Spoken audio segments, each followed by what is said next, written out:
Hey everybody, it's I Want to Be Retro.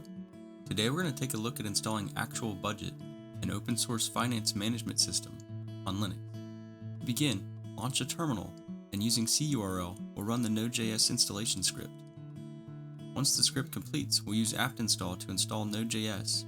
Then we can verify that node and npm are working by running node-v and npm-v.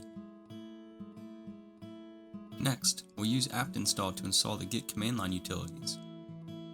Then we'll create a working directory where we're going to install actualbudget, and we'll set the current user as the owner of the new directory. Using the git clone command, we'll pull the source code for actualbudget from GitHub, then we'll change directory to our working directory, and check out the latest tagged release. Now using npm, we'll install yarn. Then we'll run yarn install to install all the dependencies for actualbudget. Actualbudget is now installed, so let's create a service file so it'll start with the system. Copy the service configuration from the video description, paste it in the file, save the changes and close out of Nano.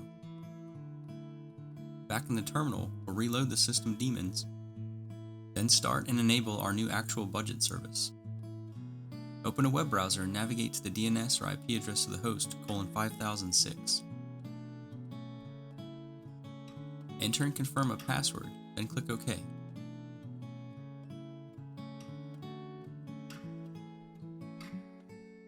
Click the Start Fresh button.